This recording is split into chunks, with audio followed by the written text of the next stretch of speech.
Align yourself with the best people you can find.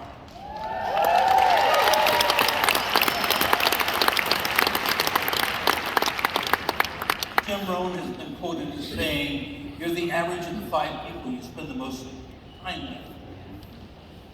Proof of this situation here is you're surrounded by superstars. You don't have all the beginners and the tremendous number of part-timers, maybe do a deal every year, 2 years, or whatever it might be. So in starting the concept, I recognized my strengths. I was a good salesman. I think I could make a good public speech on occasion. I knew some leadership principles, but my weaknesses were very, very big. I had no formal education in management. I had no idea how to open offices. And so I looked for an administrative vice president. I interviewed 27 people, turned down 27 out of 27, and number 28 was a young woman, recently married, moved to Denver. Her name was Gail Main.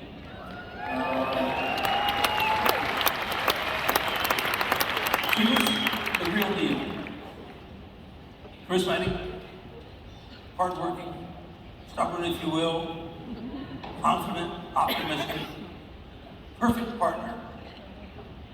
She started leasing the office spaces, hiring secretaries, accounting people, bought furniture and equipment, designed the layouts of it. But most of all, about 2 years into it, the bills were high, and it was a very frustrating job for everybody. And she looked at me and said, "Look, you're the best at recruiting, and that's what you've got to do if we're going to save our company. You go recruit 18 hours a day, and I'll take care of the bill collectors and run the business for you." Within 5 years, she became president of RE/MAX. Within 10 years, she was the CEO. Little did I know that day when I hired her to be a partner, that one day, 11 years after we started RE/MAX, we'd become partners for life.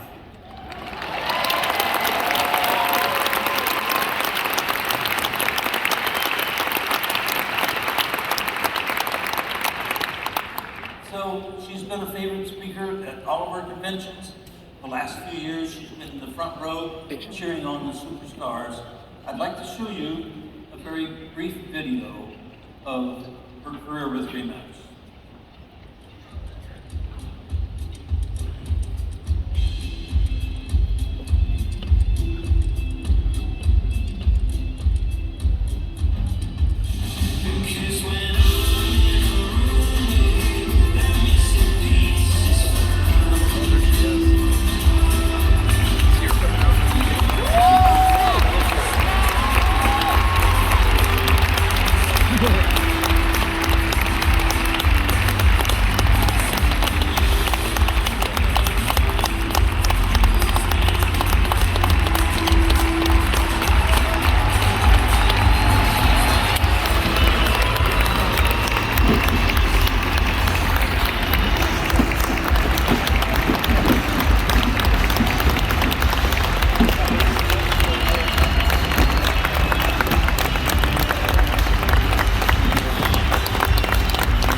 RE/MAX has always had great people.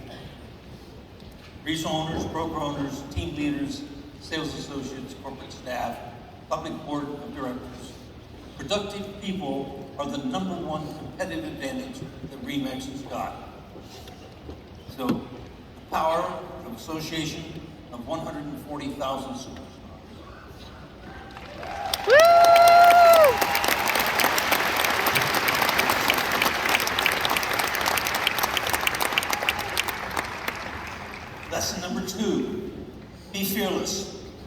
right thing and earn people's trust. That applies to leadership, applies to an individual agent dealing with your customers, and it's just what has built our company. The startup was very frustrating for us. We struggled. We refused to quit. The Japanese say that if you point your finger at somebody, you're blaming somebody. There's 3 fingers pointing back at yourself. Gail and I had a choice to make. Blame our challenges on the economy and the real estate market and the realtors trying to put us out of business, and throw up our hands and quit, or accept the challenges as they were and find a way to succeed. I asked our associates, and this is a very humble moment in my life. We had 8 managers, 8 offices, and all managers were 10 years to 20 years older than me and Gail, and far more experienced than we were. We would talk to our associates and would say, what do you like best about the company you used to work for? What did you dislike the most? What do you like the best about UMass? What do you dislike the most? And I would bare my soul, and I would say, help us be the leaders you want us to become. And step by step, we got advice that has continued for 50 years. And that's what saved the company, is we had enough personal courage to say, we are screwing this damn thing up, and everybody's after us. How do we address this? And it was a team effort. And this will give you an idea. The first year, we recruited 21 agents in Colorado. The second year, 42. Third year, 84. Next year, 134. And fifth year, 289.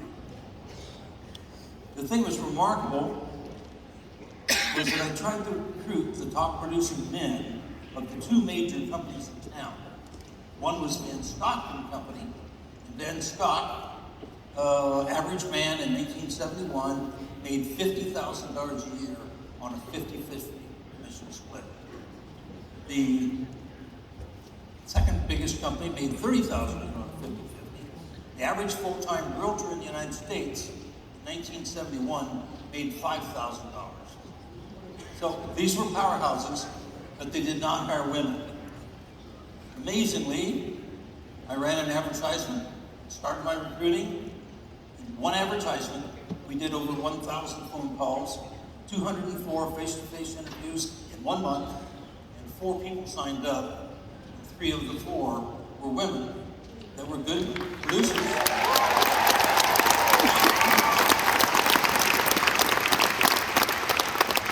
But they couldn't get into the 2 best companies around. So we get to 289, number 1 in transactions, number 1 in income per agent, number 1 in sales volume, and all these types of things. And that's how we grew. And when you add up the chart that we're showing you here, when we get to the very end, 289 agents, our sales force was 70% women or multicultural.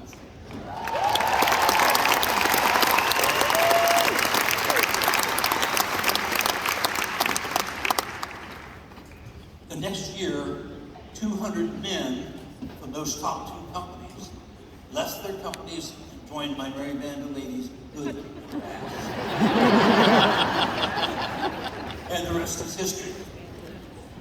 Now, here's a secret most of you don't know about.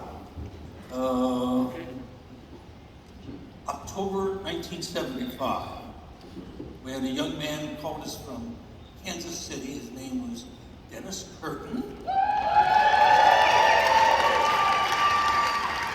And if we might, Dennis, where you at, my friend? Stand up.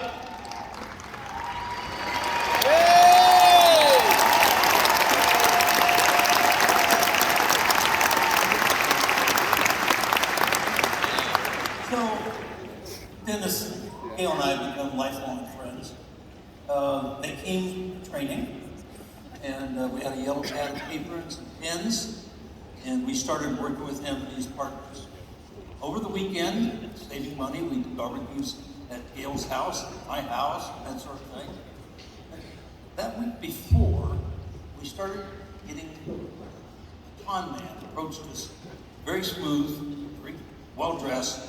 He said, I represent some investors, and we know that you're in debt. I can arrange a long-term loan because I think you're making a profit. And I said, yeah, we're actually paying our debt down. He said, well, let's take a look at your books. And we did that, and then they went from initially, it's going to be a long-term loan, to then it would be a loan with some stock interest, and finally it would be all stock. And the last thing was, then the death threats came. And as the death threats came, there was a book written on the Mafia family called The Smaldones. They died in prison, by the way, and they threatened Gail and my life. Take a Vietnam vet, I didn't give a damn, I shouldn't do.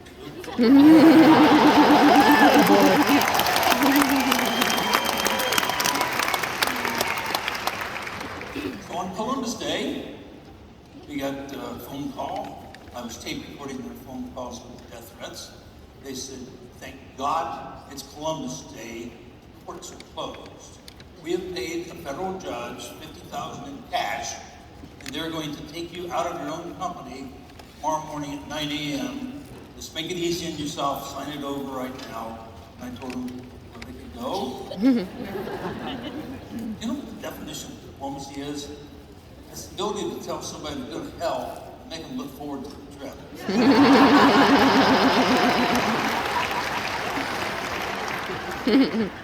So, I go to Dennis, and I said, man, this is terrible. I got to tell you what's going on behind the scenes.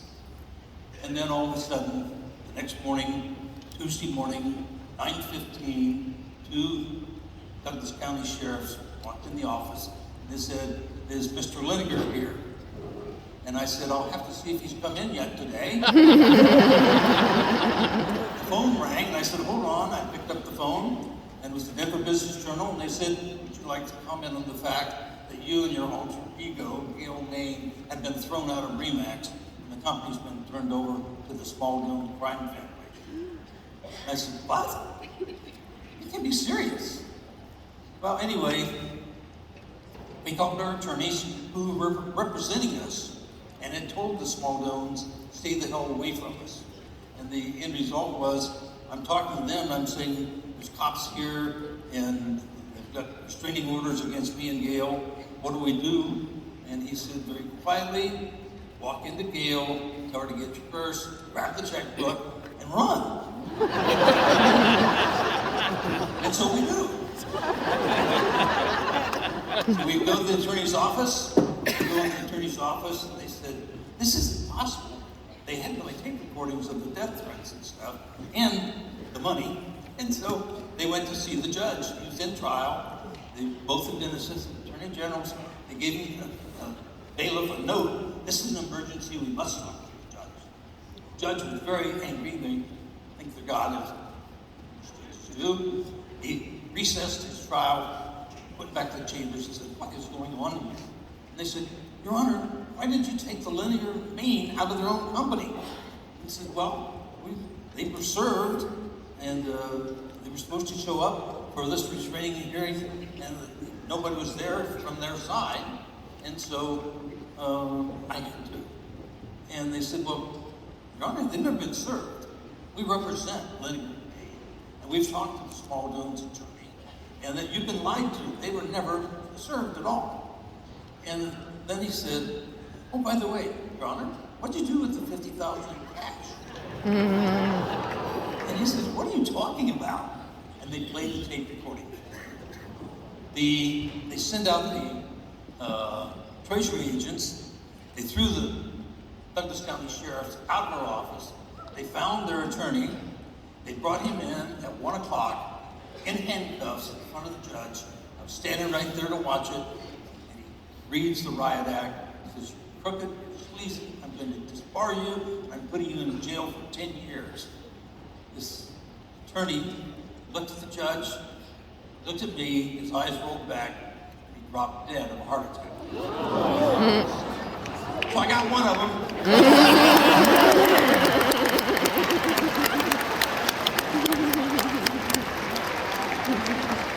And so it all happened, but press was going out, and I knew the next day what the newspaper was going to say. Now this is humiliating even today. This is how to post the Rocky Mountain News, Business Journal, etc., etc. And so we called a special quarterly sales meeting with all the agents, 77 of them by that time. Hey, it's going to be 6 o'clock breakfast meeting. We have a big announcement we got to make. And then Gail and I got there at 5:30, stuck our quarter in the newspaper machines and took all the newspapers, threw them in the dumpster, so nobody would see this before we come to the meeting. I had told Dennis the night before, we're really screwed. I don't think I can save this company. I said, I'm going to give you back your check for your franchise. You go ahead and open up Dennis Burton Realty. I'll teach you everything I know about the RE/MAX commission concept. And we'll walk out of this as friends. And he said, what are you going to do? And I said, we've called this special meeting tomorrow morning. He said, can I come? I said, hell, the more the merrier. I get up, I go through everything I just talked to you about, show them the newspapers that it was going to be devastating to them and their listings. And I said, I don't know how to save them. If any one of you wants to leave, I'll give you your listings to you. The only thing I ask is, can you pay your final bill to me? Because I need to pay down some of this debt. Even if we can't make it, I'm not going to file bankruptcy. And one of the businessmen in town, very well known, stood up beside me and says, I've known Dave and Gail for many years. They're the most honest, straightforward people in the world. This is the mafia trying to take over a future gigantic company, and they think they can steal it. And that Dave would never quit, Gail would never quit, and I'm standing beside him. We had one of the old guys that had been an Episcopal minister at one time, and he stood up and he said, you know what, I'm not going to quit. Where the hell else can you go and have this kind of entertainment every single quarter? Dennis jumps up. He says, I just bought the first franchise. He gave me my money back last night. No, boss, I'm to the end with you. And he's still here with us.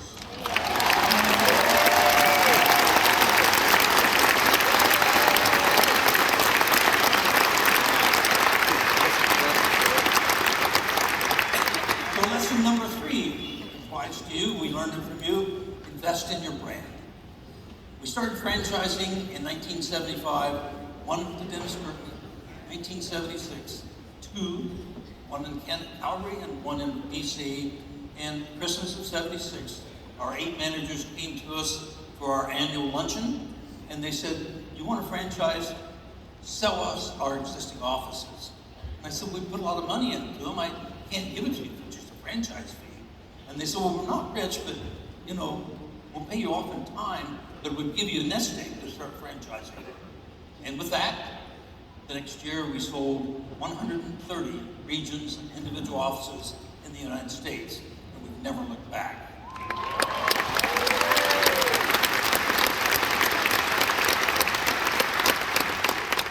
And we continue to make mistakes.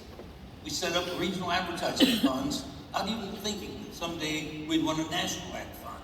Well, by the time that some of the regions were big, Denver, Atlanta, Dallas, whatever, there were about 12 of us, and we all had named our budgets. And so we were doing tons of advertising. And the rest of the country, with only maybe 60 agents in California, they couldn't run any advertisements yet. It's a fact, in advertising, once you can pay for 16 major regions in the country, you can buy national advertising for the same price and get the total coverage of the entire country. And so, kissed, hugged, fought, belly bumped, begged to get those original regional owners to give up the autonomy of running a regional fund and make it work for everybody. And we had to get unanimous agreement, and we finally got a unanimous agreement in 1999, started our national advertising, and the rest is history.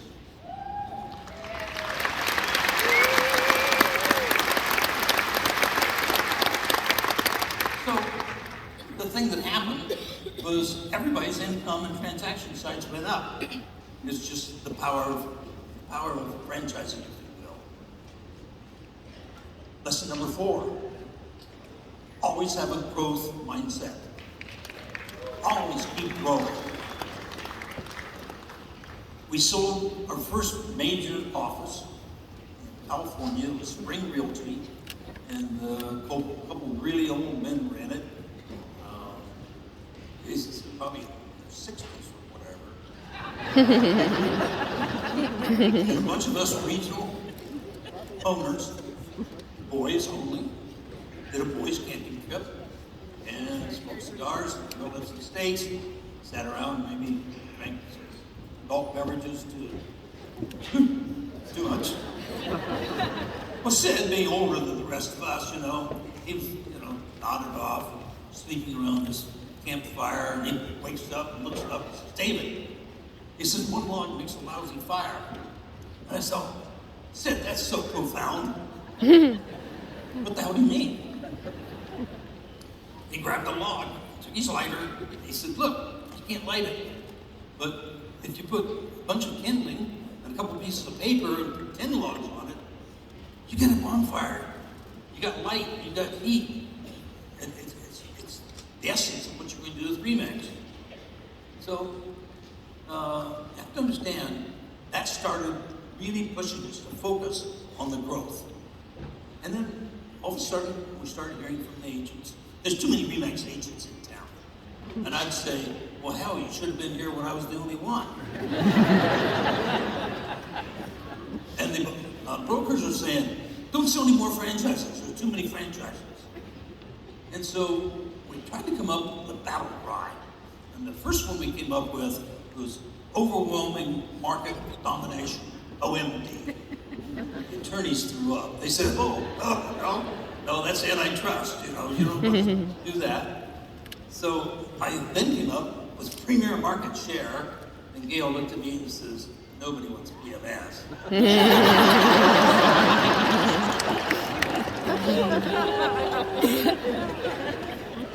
And so we came up with premier market presence.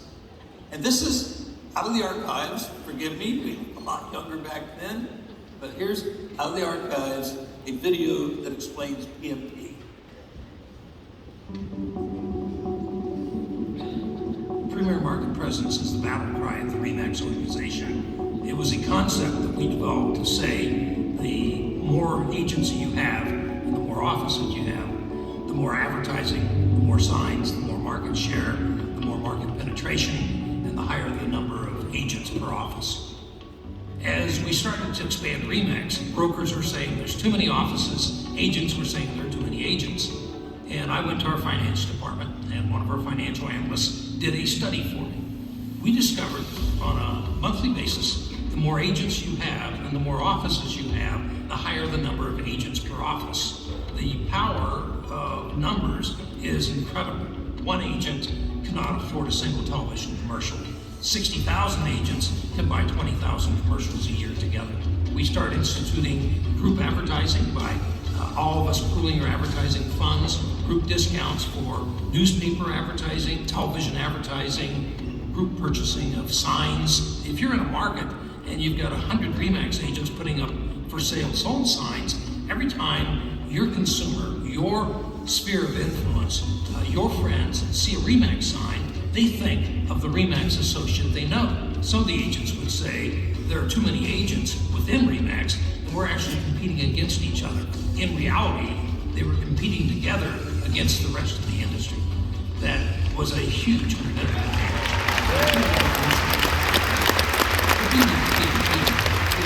The more agents you have, the more yard signs you have, the more sold signs you have, the more collective and individual advertising you have, the more powerful every member of the team becomes. PMP really means the power of one and the power of many.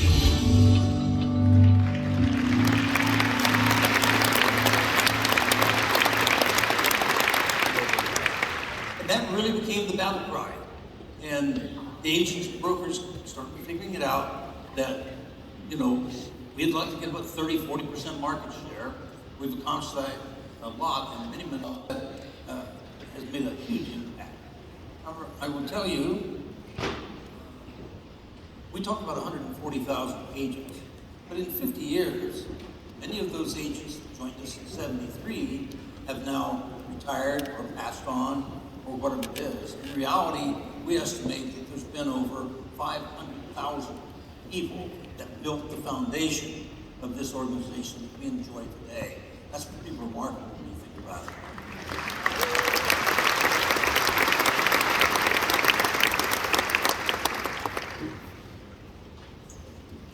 If you go back to 1980, I met two of the most remarkable men in the history of RE/MAX, and out of the archive, here's a quick video. A unique partnership, a very hard-charging, youthful, enthusiastic real estate agent, and Frank, the elder statesman, perhaps of the industry already, with years of experience. I flew up to see them.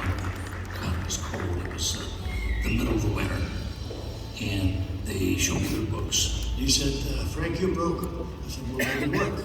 Obviously, Frank was a great salesman. I went back out to the airport to fly home. I called my partners and said, I think I just made a huge mistake.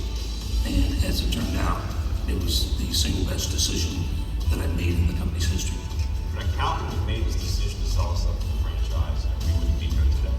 They were a driving force behind RE/MAX becoming #1 in Canada in less than 6 years. They also bought in several regions in the United States, and then eventually, over 20 years ago, decided to take the RE/MAX concept to Europe.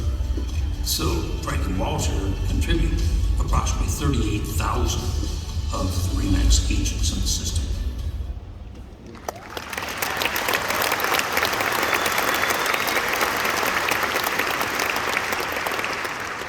So Frank and Walter became world-class friends to me and to many of you. We lost Frank this last year. He made it to, I think, 88 years old. He had a marvelous family, unbelievable business success, wealthy beyond anybody's hopes or dreams.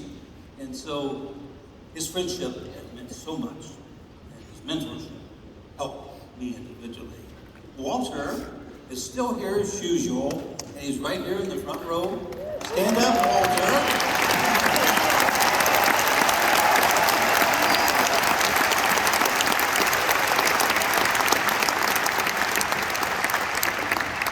Love you, brother. Interesting side note. 1983, we went up to a convention in Canada, Bracebridge, 100 and some miles north of Toronto. Actually, we were dropping off puppies. We had a golden retriever I'd given to Gail, and it was the only smart golden retriever in the world, Einstein. And so El Baracho had a litter of 8 puppies, and we flew our own plane with our flight instructor up there, and we gave some speeches. Gail spoke on a Saturday morning, and Saturday afternoon was free, so she and one of our broker owners, Frank, and our pilot went out on a seaplane, and they were just looking at the area and the leaves turning. Unfortunately, the pilot crashed on takeoff, killed himself, put Gail and Walter, or Gail and Frank, in the hospital for a lengthy period of time. And Gail, of course, was in a coma for several weeks. Got her back into the United States, went to a spinal and head injury rehab center, and she managed to regain the use of herself. A little paralysis on one side, she made the best of it. And all those years after that period of time, she never once said, why me? Or, I'm sorry for myself. It's just positive. I'm going to do the very best I can possibly do.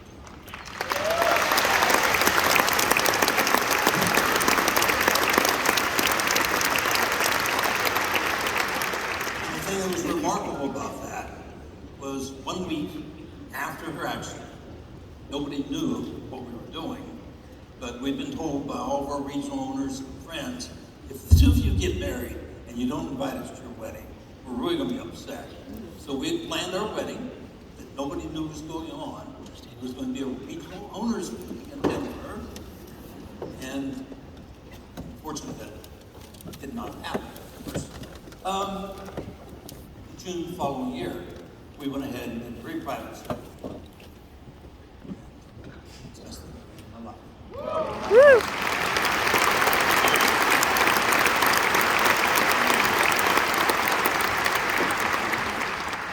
It's amazing to me how many partners there are in our business. How many husbands and wives have made opening a RE/MAX real estate company a success. And these partnerships, you can learn, lean on each other, you can do whatever. And that brings us to lesson number 5. Lesson number 5 is adapt to change quickly. January 2008 financial crisis was an absolute disaster. And the thing that's interesting is that a lot of people decided they were just going to ride it out. And we realized very quickly that this is going to be an enormous problem. Hundreds of thousands of foreclosures. And it required us to take a new look at how do we run our business.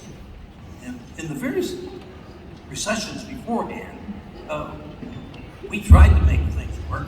We would sit with our agents and brokers. We'd say, what are you doing to get through this downturn?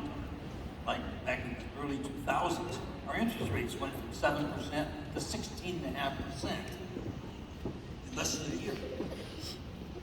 And people would say, well, I can't afford to borrow at 16.5%.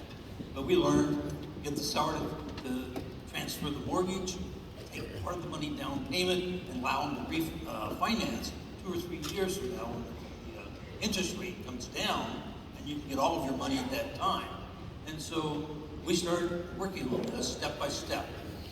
Had a lovely woman in Paradise Valley, Gail Henderson, had been agent with us for many years, and she did nothing but $1 million houses. She called me one day and said, Dave, that had been $1 million house sell in Paradise Valley in over a year. About the same time, Santa Barbara Board of Realtors had 3,000 realtors and 2 closings in 1 month. And so she said, I just took a course called CDPE, Certified Distressed Property Expert, and I didn't know how to do foreclosures. I didn't know how to work with $100,000 houses. This is the best thing in the world. I called him up and I said to him, hey, bring your program, teach it to my senior officers. If we like it, I'll get you 20,000 people certified in a year. And at the time, there were only 600 people in the country with that certification. And we did. In a period of less than 10 months, we had over 12,000 RE/MAX agents. And RE/MAX brokers were smart. They invited our competition to come in and sit through the class too, and paid the $400 or $500 for their fee. And so it was a major wave. I visited the nation's 10 largest lenders on a quarterly basis for 4 years. I watched some of them fail, and I would go to them and I'd say, I want more than our fair share. And they said, we're already giving you 20% of our foreclosure business. How many agents you got? I said, we got 5% of the agents. Well, we're giving you more than your fair share. I said, no, it depends on who defines fair share. And he said, what do you think fair share is? 100%. We were at Countrywide, and the day before, we'd been at Bank of America. And we knew that Bank of America was taking over Countrywide the next day, and none of the officers of Countrywide knew it. And so I'm making my pitch to Countrywide, and the company comes in, whispers in the CEO's ear, and he says, I'm sorry, I'll be back in a few minutes. He goes out and he comes back, he's white-faced, he's now unemployed. Guy whispers in another guy's ear, and he goes out and comes back, he's white-faced, he's now unemployed. Eventually, we did such a good job that of some of these major lenders, we were getting 80% of all their foreclosures. We literally took it away from everybody else. The great broker owner, Howard Lean in Arizona, I remember talking to him one morning. It was Christmas Eve, and we had breakfast. And he said, "Dave, there's enough market out there. We're just like a pack of wolves. And we get a caribou down. You know, your cubs are going to die if you don't get more than your fair share. What we have to do is get more than our fair share." So I started going to Washington, D.C., met with HUD, Fannie, Freddie, FDIC, and kept pitching. We helped them rewrite the short sale laws. We really did a lot of politicking, I might note. And we adapted. And we took action. We not only survived, we prospered. So when you look back on those, just like here, it was an amazing adventure. If we'd done nothing, we would have gone out of business without any doubt. Thousands of real estate companies went out of business. The National Association dropped from about 1.4 million people to 800,000 in a 2-year time period. If you enjoyed hearing these lessons went fast, I'm excited to notice that I have started a new free product. It's called Podcast, free of charge, Ambition and Grit, Dave Liniger Podcast.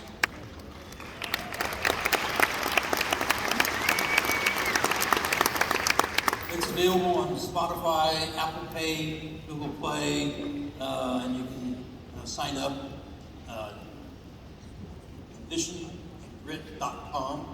And the first series of 12 are already in the can. Come out about once every week, 2 weeks. The first episode is about a woman by the name of Bernice Fly Girl Armour. Okay? So I have fallen in love with Bernice. She is one of the most magic women I've ever been around. 20 some years ago, she became the first black jet fighter pilot in the history of the Marine Corps and the Navy.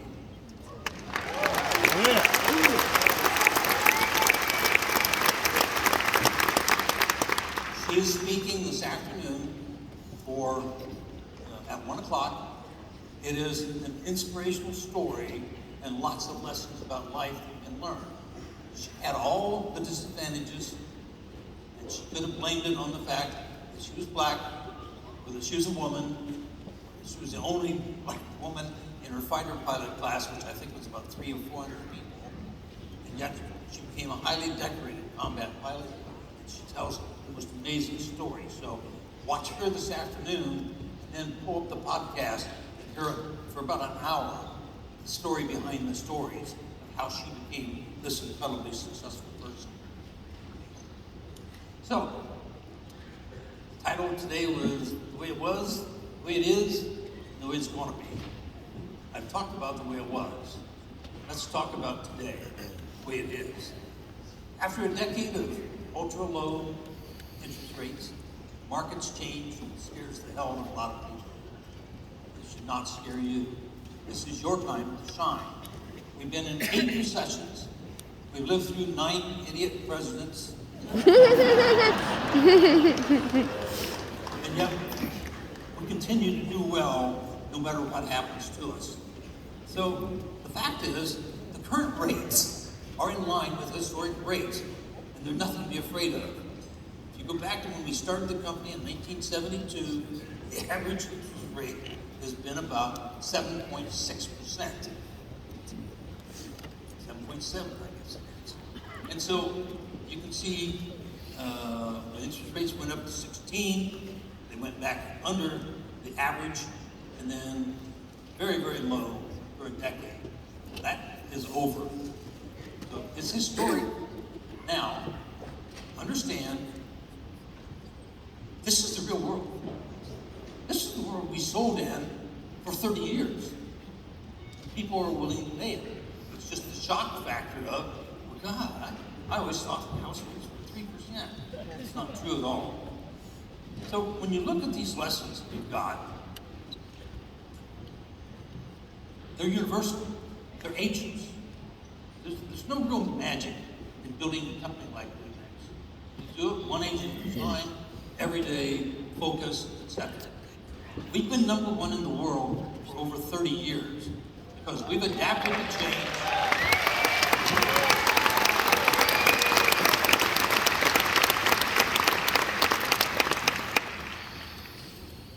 So, we're going to get through this, by the way. The way it will be, I believe the market will start to recover in the United States during the fourth quarter of this year. It may take the first quarter of next year, but the interest rates are going to continue to get ramped up, probably a quarter point at a time, until they can get inflation controlled. The two most important critical aspects of inflation is the cost of oil and the cost of groceries. And with the lunatic fringe that is saying don't drill any more oil, just let everybody starve to death. If you look at oil, it's used in fertilizer, it's used in plastics, it's used in all these things. So just thinking we're going to have a green new world is not the real answer. There's insanity coming back in the world.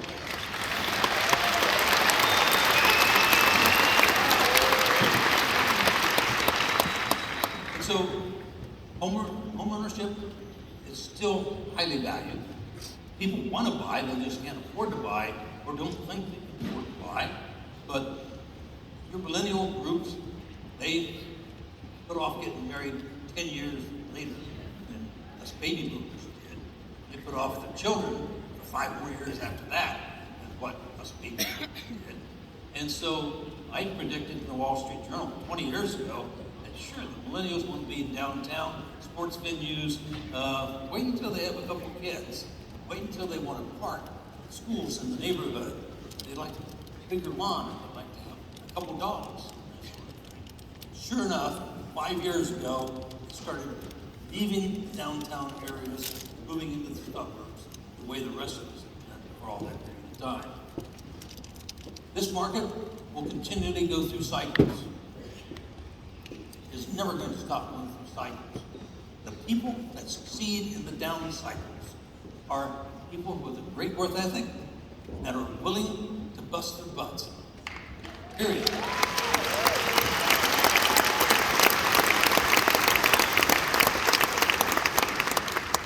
And I assure you, this room full of people is different than most other conventions. We do this for a living. We put on conventions. We know all the people in the convention business. And they tell horror stories of some of our competitors that, I won't mention the name, but they like to hold hands and sing Kumbaya. Even if you're a part-timer and you only do one deal every year or two, you're still a very valuable person in our company, and et cetera, et cetera. And they do seminars, our conventions. They put 6 to 8 people in one room. Hotel room, split the cost.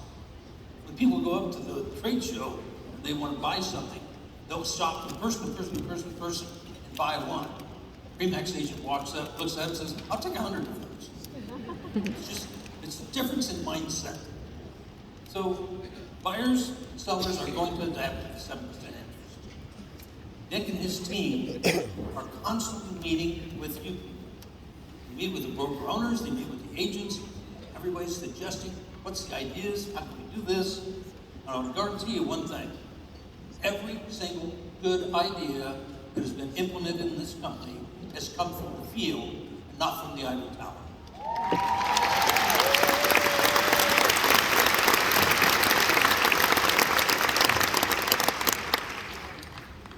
So Nick will be dropping in here in a few minutes, and he'll fill in some late-breaking details for you. Yes, the market is tough, but we're the toughest SOBs in the world, period.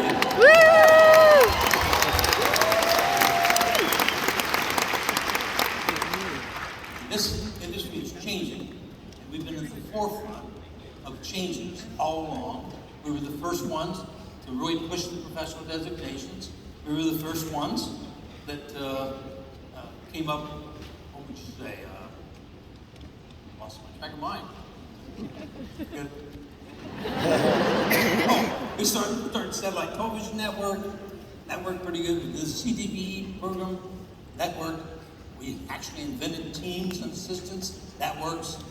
And so, ending my presentation today is, Gail and I are still very active at Remax. We attend board meetings. I was going to mention when they read Gail's Black Tour that, hey, do you remember back in '73 when we did a board meeting once or twice a year for 25 minutes? And as a public company, we do 3 days in a row, 4 times a year. I'm not a board person, you know. I want to go sell something. I want to kill something, eat it. You know, I don't sit around and talk about it. But here's my advice to you. You have the right culture. You're on the right team. Cycles will come, cycles will go. It's okay to let your hair down, be a little wild. I'll tell you this, the first convention back from COVID, we color-coded everybody's name badges. You had red on your lanyard. Stay the hell away from me, I don't want to get COVID. And you had yellow, well, you know, depending on circumstances, we could probably hug. The green was, I'm a realtor, hug me, kiss me. So we had about 20 red lanyards out of 2,000 people. And they were gone the next day. I want a green one. Ladies and gentlemen, you are absolutely unstoppable, and let's get this party going.